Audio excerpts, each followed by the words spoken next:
the ideological sorting of the parties, that's what has happened today. You used to have liberal Republicans. You had Tom Kuchel here in California, was kind of the epitome of the liberal Republican. He was the whip for the Republicans back in the 60s during the Civil Rights era. You had conservative Democrats, no more. Redistricting today, far different than even 20 years ago. 80% of the districts in the House, about 60% of the Senate, basically the only race that matters is the primary election.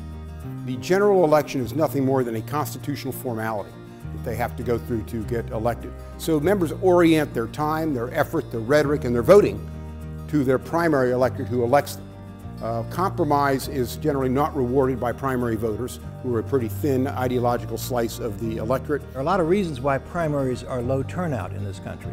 One is that they're all on different dates, and people can't kind of figure out when the primary is going to occur. In some states, do not permit independents. If you can register as independent, you're not permitted to vote in the Republican primary or the Democratic primary. So the system is rigged to have a relatively small group of people selecting the nominee who's then going to be elected in the general election. In most cases, because it's either a Republican or a Democratic district. And then finally, the money in politics is moved from the center, from political parties, which have been a centering force for 200 years in American politics. It's moved out to the wings. This is a result of McCain-Feingold. This was the bill that basically eliminated soft money for the parties. Martin and I both opposed this bill. We thought it was a terrible thing because we said, you think this money's going to disappear because you can't give it to the parties where it's transparent, where it's all recorded and we know where it's coming? Now it's out there in dark money and 501c4s and everything else, put, by the way, on steroids through the Supreme Court decision in Citizens United. Under a parliamentary system, the majority party or the majority party coalition gets the prime minister. So you have a unitary government. We don't have a unitary government in the United States. You often have a president of one party and a Congress of the other party, at least one house of the Congress of the other party. So it makes no sense for our elected officials to behave like they were in a parliamentary system where everything is party, but that's what they do. The party of the president in Congress is this is not the third branch of government or the second branch of government. We're an appendage to the president. The minority party now is no longer the minority party, they're the opposition party. So instead of being a minority shareholder in government, they're just no on everything. Everything's filibuster, everything is no. You watch Fox and MSNBC, we always say this isn't serious news. These are business models. They are successful business models. People come in and they get fed every night with what they want to hear. The problem with this though is there are different sets of facts. Members come on the floor and their constituents are dealing with different sets of facts.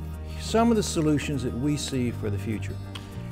One would be for Congress to pass legislation requiring every state to draw its congressional districts with a bipartisan commission.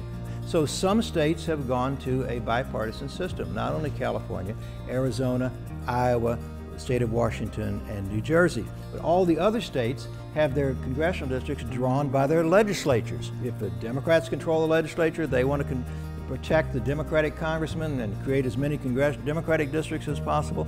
If the Republicans control the legislature, they want to do exactly the opposite thing. And the result of that, as Tom mentioned, in 2012, the Democrats got more votes, 1.4 million votes cast for Congress, but the Republicans got a majority of the districts. We have suggested bringing back what are called earmarks on appropriation bills. That means a member of Congress or a senator can specify how money is spent for a particular project. That was outlawed a few years ago because there had been some abuses. What we are suggesting is that you bring back earmarks, but in a limited way. We've suggested that the member has to put his name on the bill, on the earmark, and it has to be for his congressional district, his or her district, or his or her state. It can't be from some other part of the country. They don't add anything to the total. It just means it's a direction on how some of the money that Congress has already agreed to be spent, already agreed to be appropriated, will be spent. The reason that we propose this is a tool for the leadership of both parties to encourage members to vote for appropriation bills. We have this situation where the government operates under a CR because the Congress can't come together and pass an appropriations bill. We have that with the Homeland Security appropriations measure right now. It's about to run out. If you had some earmarks, that would provide incentives for members to vote for a compromise package. It would give members some skin in the game. We've also suggested having a national primary day for Congress. And one of the reasons for that is it would focus more press attention on when the primaries were going to occur, and hopefully you'd have larger turnouts. So we have a very complicated system today. A lot has changed, but we should do some things to try and get a system where people can meet in the middle and perhaps be able to compromise in the best interest of our country.